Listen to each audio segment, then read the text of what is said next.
Welcome to Retro Toy Princess. I'm Allison Troy. Today I'm going to be coloring Errol McCarthy's art from Evil-Lyn's original 1983 card back. I colored this using Black Widow color pencils. It's been printed out as a black and white piece of art on Spring Hill White 8.5 by 11 cardstock paper.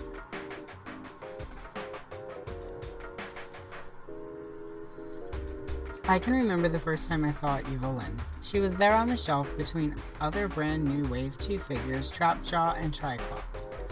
I was instantly drawn to her bright color scheme and the amazing art on the back of the card. Back in the 1980s, before we had the internet, the only way we knew that a new figure was coming out was if there was a commercial or ad that featured them, or if they appeared on the cross-sell art on the back of the card. Otherwise, we discovered new characters and toy lines when we saw them on the toy shelves at the store. I had to have this action figure, and I asked my mom to buy it for me, even though I'd already gotten an action figure earlier in the day. It was an Ugnaught on an Empire Strikes Back card, for those of you who were curious. Evil-Lyn was definitely more exciting than an Ugnaught.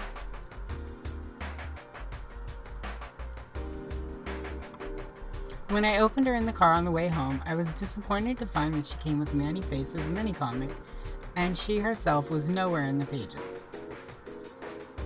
In the early days of Motu, which was still a new and unproven toy line, the mini-comics were really our only way to know who these characters were and how they fit into the overall storyline.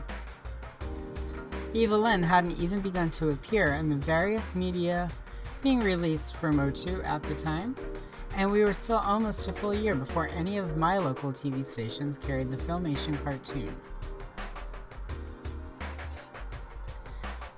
At the time, we lived almost an hour away from town, so we had a long ride home.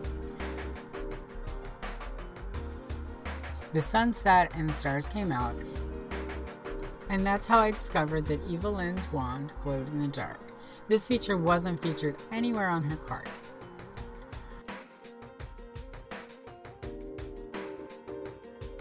Without a mini-comic to tell me what her story was, nor anything from the storybooks, or coloring books, or even the record albums, I had to create my own personal canon for Evil-Lyn.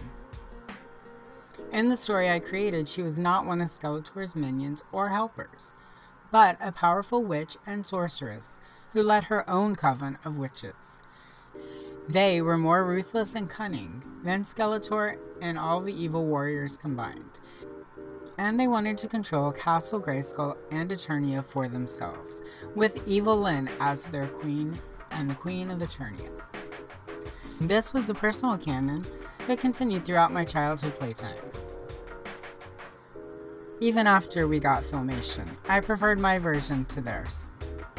Eventually, Evil-Lyn and Catra would team up to try to take over Etheria and discover the secrets of the Crystal Castle. Now I'm going to play some music while you watch the rest of the video.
I'm pretty happy with how this turned out, and most importantly, I had fun doing it. There are a few more card backs that I've converted to black and white that I'm probably going to end up coloring. But none of those will be next time. Next time, I'm going to be coloring a page from a vintage Motu coloring book featuring Evil-Lyn that I call The Mask of Qlyph. If you enjoyed this video, please consider hitting the like button and subscribing so you'll be notified anytime a new retro toy princess video is released. Have a great day, and thanks for watching. I'll see you next time.